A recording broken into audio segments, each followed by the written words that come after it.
My wife thought she could put our marriage on pause. She was wrong. The note was sitting on the polished, black granite of our kitchen island, a single sheet of cream-colored stationery held in place by her house key. Not the front door key, I noticed with a strange, detached clarity, but the specific, slightly worn key for the back door, the one she always used when she came in from her morning runs. It was a small, deliberate, and somehow cruel detail. The note itself was a masterpiece of minimalist brutality, for short sentences written in her neat, looping cursive, a script that always seemed so at odds with her often chaotic personality. I need to be on my own for a while. This isn't working for me anymore. I need freedom. Don't look for me. There was no, I'm sorry.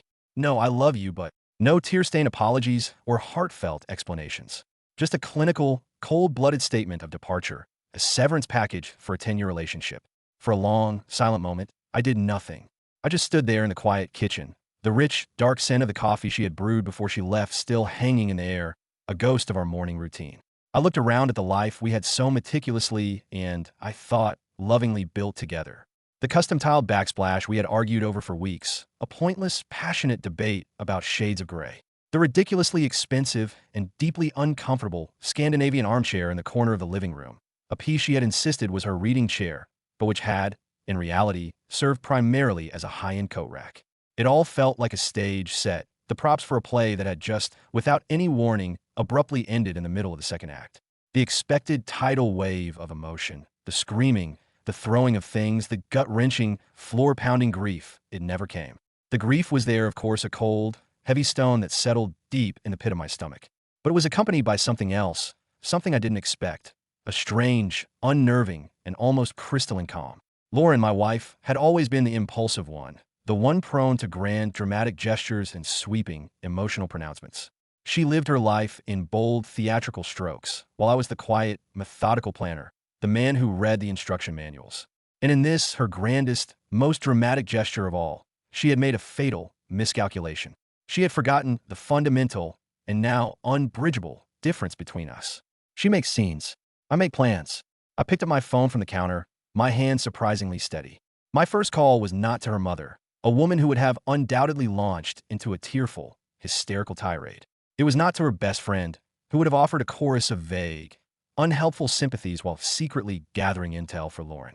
My first call was a strategic one, a cold, calculated move in a game I had just decided to win.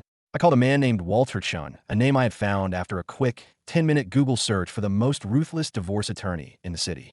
He specialized in complex asset division and had a 5-star rating built on a foundation of scorched earth litigation tactics. I booked an appointment for the following Monday. My second call was to my bank. I spoke to a customer service representative, my voice a mask of calm, feigned concern. I believe my debit card has been compromised. I said, a small, but incredibly effective lie. I need to place a temporary freeze on all my accounts. They immediately and without question put a temporary hold on our joint checking and savings accounts, pending my in-person visit to sort out. I had a separate, personal account, a what-if fund I had been quietly contributing to for years, an account she knew nothing about. It wasn't much, but it was enough. It was a start. My third action was to walk into our shared walk-in closet. Her side was half empty, a landscape of gaping holes where her favorite, most expensive things used to be. The designer bags were gone. The shoes she had spent a fortune on were gone. But she had left behind the simple, blue sundress she had worn on our first date. She had left behind all the framed photos of us that had once crowded her nightstand.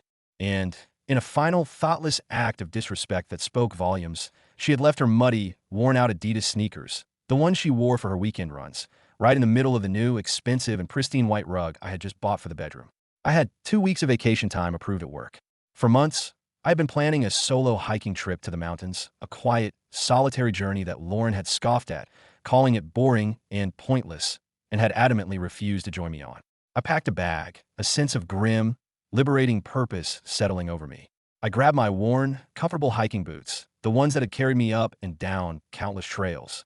I took her 4-sentence note, folded it neatly, and placed it in the top drawer of my desk. I took one last, long look around the house, the silence no longer feeling like a void, but like an opportunity, a blank canvas. Then I walked out, locked the front door with my own key, and went on my vacation. I didn't look for her. I didn't call her friends. I didn't file a missing persons report. She had asked for freedom. I was giving it to her, with legal counsel, financial footnotes, and no forwarding address. The mountain air was clean and sharp, a welcome antidote to the stale, recycled atmosphere of my imploding marriage. For 3 glorious, uninterrupted days, I hiked until my legs ached and my lungs burned with the clean, cold air. I didn't check my phone. I let the silence of the wilderness wash over me, cleansing me of the noise, the drama, the suffocating weight of her expectations. When I finally did power it on the third night, sitting by a crackling campfire under a canopy of a million indifferent stars, the messages came flooding in, a digital testament to her dawning, panicked realization. The first few texts were from her friends, a series of frantic, "Where is Nathan?" and "Is everything okay?" queries. Then a string of increasingly panicked, then furious messages from Lauren herself. They tracked a fascinating and deeply satisfying emotional progression. The first was indignant. "Are you seriously ignoring me?" The next was confused. "Why isn't my card working? I'm trying to check into a hotel." Then, the dawning horror. "Nathan, the joint savings account is frozen. What did you do?" I read them all, one by one, and I felt a flicker of something. Not guilt, not even pity, just a sad, cold confirmation that I had made the absolute right decision. I put the phone away, the screen going dark, and I watched the flames dance in the fire pit, feeling nothing but the quiet, profound, and exhilarating peace of my own newfound freedom. I drove back from the mountains on Monday morning, the rising sun in my rearview mirror. I showered at a grimy but functional truck stop, the hot water washing away the last 3 days of sweat and dirt, and changed into the crisp, dark suit I had carefully packed for my meeting. I felt more clear-headed, more centered, more myself than I had in years. When I pulled up to Walter Chin's law office, a discreet, modern building in a quiet, affluent part of town, I saw her. Lauren. She was sitting on the low brick wall that bordered the firm's manicured, zen-like landscaping, her head buried in her hands. She was wearing the same stylish, expensive-looking clothes she'd had on in her last Instagram post from 2 days ago, a post I had glanced at with a morbid, detached curiosity.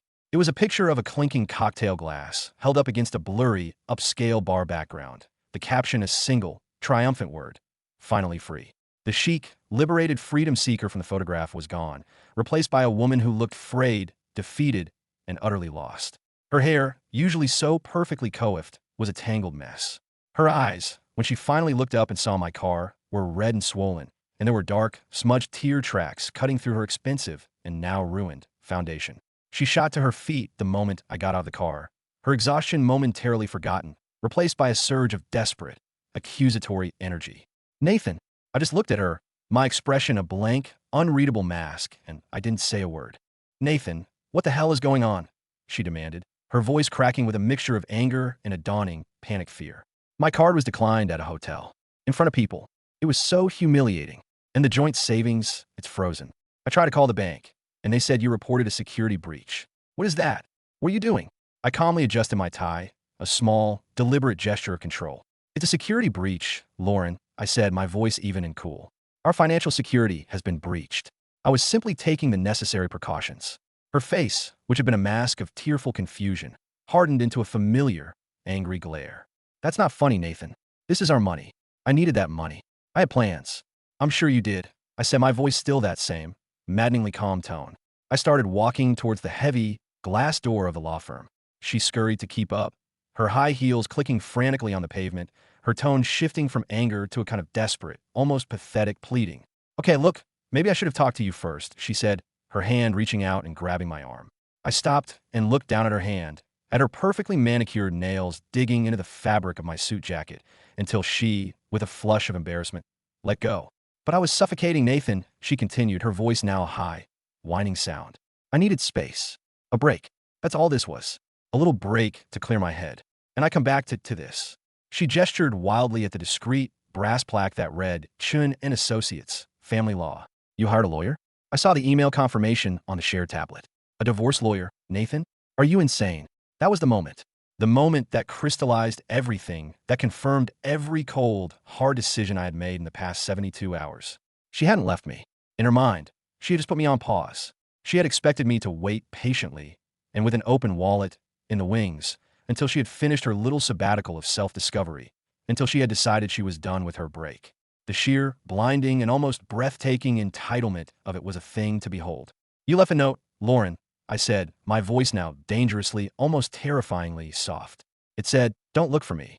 It didn't say, "I'll be back on Monday. Please have the accounts liquid and my laundry done." "You wanted freedom. I'm simply formalizing it." "Formalizing it?" she shrieked, the tears, real or performative, I couldn't tell, starting anew.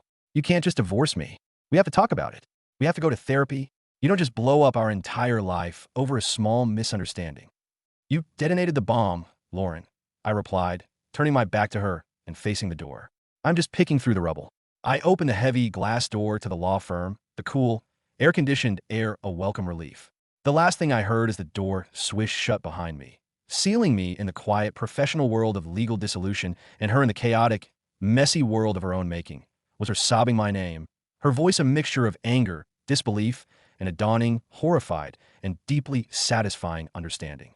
The week of blessed, uninterrupted silence that followed my meeting with Walter Chun was broken by a phone call from an unknown number. I let go to voicemail.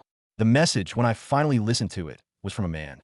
His voice was smooth, confident, and dripping with the kind of easy, unearned arrogance that sets my teeth on edge. Nathan, he began, as if we were old friends, this is Kyle. Listen, I think we got off on the wrong foot here. Lauren is obviously very upset, and you're not being rational. Why don't you and I have a man-to-man chat and figure this whole thing out? Give me a call. Kyle. I knew the name. He was a senior manager from her marketing department, a slick, handsome guy with a reputation for being a shark. He was the one she had laughed with a little too long at the company Christmas party. The one whose name had popped up in the late-night work texts I had so foolishly and willfully pretended not to see. I didn't call him back. Instead, I forwarded the voicemail's audio file to Walter Chun with a single, succinct subject line for the file. The next evening, they appeared at my front door. I saw them through the peephole, a united front of betrayal and entitlement. Lauren was standing slightly behind Kyle, who had his hand placed possessively, almost proprietorially, on the small of her back. He looked exactly as I had pictured him, an expensive, trendy haircut, a smug, self-satisfied expression, and a leather jacket that probably cost more than my monthly mortgage payment. He rang the doorbell with a sharp, impatient jab. I opened the door a few inches, the heavy security chain still securely in place. Yes. Kyle's smile was pure, unadulterated condescension. Nathan. Good. We need to talk. I'm talking to my lawyer, I said, my voice flat and unwavering. You should have Lauren talk to hers. Now, see, he said with a sigh, as if he were dealing with a particularly stubborn child. That's the kind of hostile attitude that's making this whole situation so difficult. He tried to lean into the doorway, but the brass chain held firm. Lauren is willing to be reasonable. She's willing to come home, to let you calm down, and we can all sort this out like adults. We? I asked, my gaze shifting past him to Lauren, who was studiously avoiding my eyes, her focus fixed on a particularly interesting crack in the pavement. There's no we, Kyle. There's you, and there's me. And she, I said, nodding my head towards Lauren, made her choice. Lauren finally spoke then, her voice a thin, fragile, and utterly unconvincing whisper. Nathan, please. He's just trying to help. This has all just been a huge misunderstanding. Just let me in so I can get my things.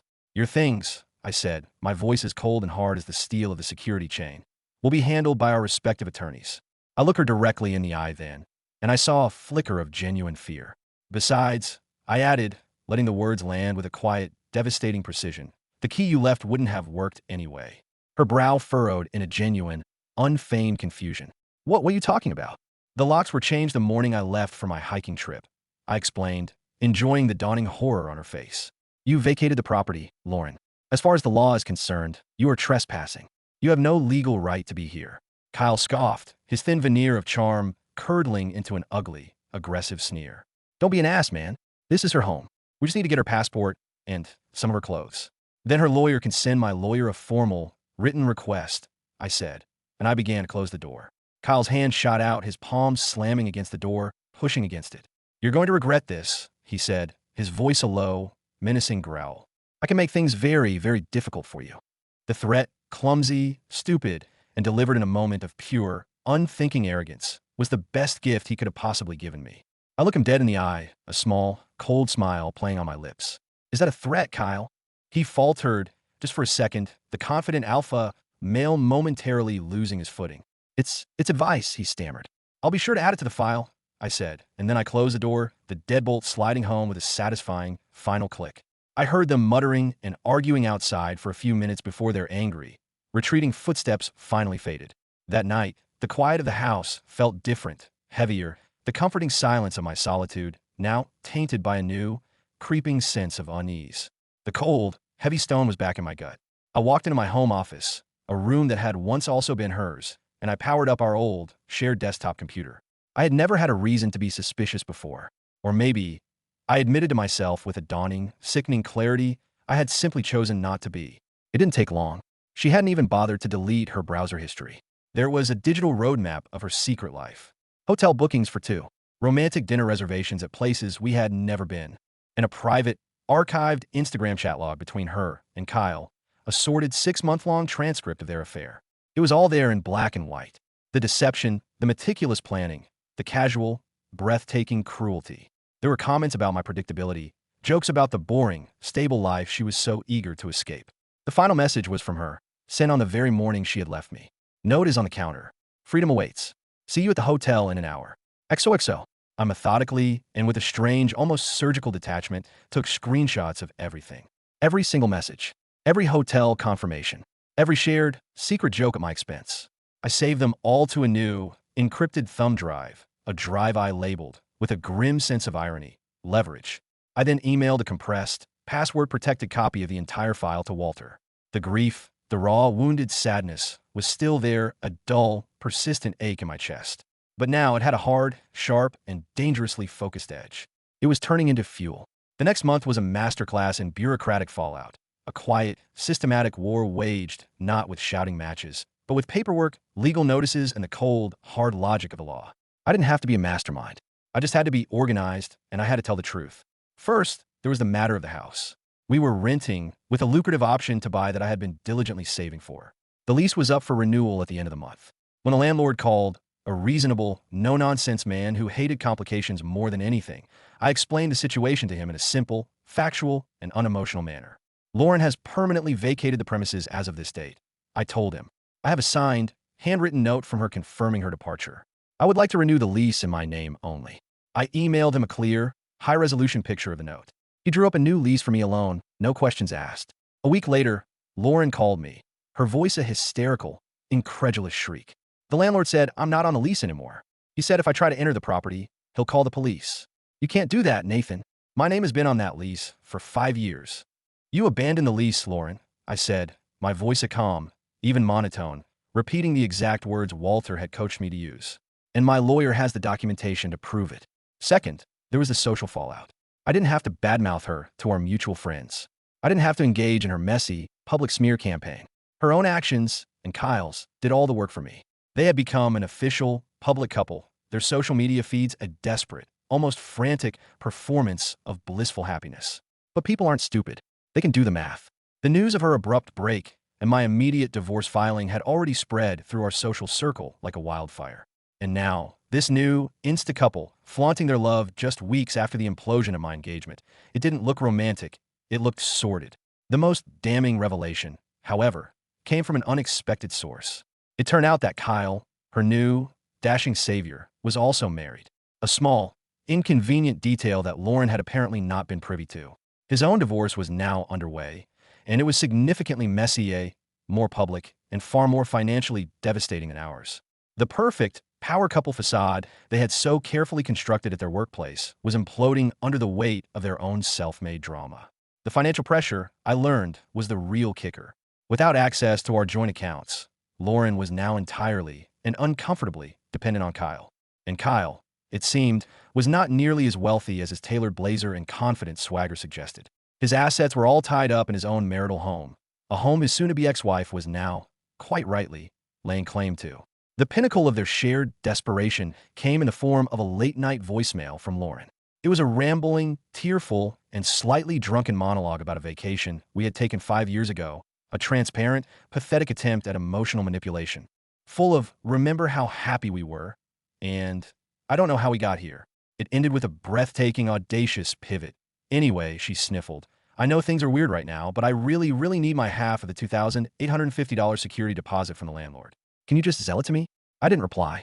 The next day, her new lawyer, a much cheaper and far less effective one than her first, sent Walter an email demanding the immediate release of her personal funds.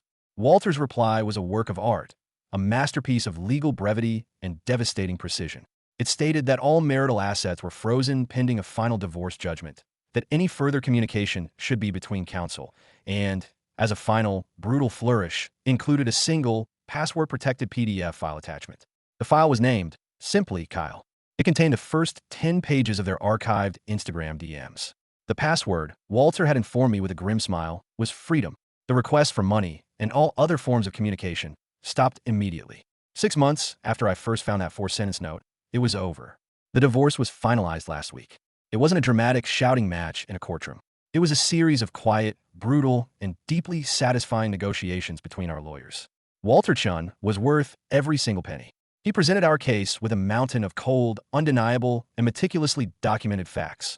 Lauren's premeditated infidelity, her documented abandonment of the marital home, and Kyle's clumsy and legally actionable attempt at intimidation. The final settlement was not a 50-50th split. The state we live in has a little-known clause that allows for fault-based asset division under specific circumstances, and Walter successfully argued that her actions constituted financial dissipation and deliberate abandonment. She walked away with her personal belongings, which I had so methodically boxed up and placed in a storage unit. The car her parents had bought her as a college graduation gift, and a small, court-ordered portion of the joint savings account. The final, beautiful piece of the puzzle fell into place with the house. Since I had renewed the lease in my name alone, and Lauren had been legally deemed to have vacated the property, the option to buy from our original lease agreement was solely mine to exercise. The substantial down payment I had been so carefully and quietly building in my personal account was, of course, untouched in the proceedings. Last month, I sat across from the landlord, now the seller, in a quiet, sterile title company office, and I signed the purchase papers. The house, the one we had built together, is mine now, earned and secured not by what I had before we met, but by how I so carefully and methodically handled what came after she left. The fallout for them, from what I have gathered through the ever-active grapevine, has been exactly what you would expect. Lauren and Kyle are still together. Their relationship a toxic codependency, forged in a crucible of shared desperation and public humiliation. They are living in a cramped, two-bedroom apartment in a less than desirable part of the city. Their combined finances an absolute disaster. His messy and very expensive divorce drained him, and her freedom came at a much higher price than she had ever anticipated. I ran into her father, David, at a hardware store a couple of months ago. He looked older, wearier. He shook my hand, his grip surprisingly firm, and he asked how I was doing. We made a few minutes of awkward small talk, and then before he left, he looked me in the eye. "She's in therapy," he said, his voice a low, sad murmur. "She's working on herself. I hope one day she understands the good things she threw away." It wasn't an apology, not really, but it was an acknowledgement. It was closure, the real kind. The best revenge, I have learned, hasn't been watching her struggle. I take no joy in her unhappiness. The best revenge has been my own quiet success, my own hard-won peace of mind. I am thriving. My work is going well. My friendships are stronger than ever. And I am, for the first time in a very long time, genuinely happy. A few weeks ago, my trivia team was at a crowded downtown bar, and I saw her. Chloe. She was with a group of people I didn't recognize. Our eyes met across the loud, chaotic room. For a split second, I saw a flash of the old Chloe, the vibrant, laughing woman I had fallen in love with. And then it was gone, replaced by a look of such deep, profound, and soul-crushing regret that it almost took my breath away. She gave me a small, sad smile, a ghost of the smile I once knew so well. And then she looked away. I didn't feel anger. I didn't feel pity. I felt, to my own profound surprise, nothing at all. And I knew in that quiet, liberating moment that I had truly, finally, and completely won. She wanted to find closure with her ex. Instead, she gave me closure from her. And for that, I'm genuinely and finally grateful.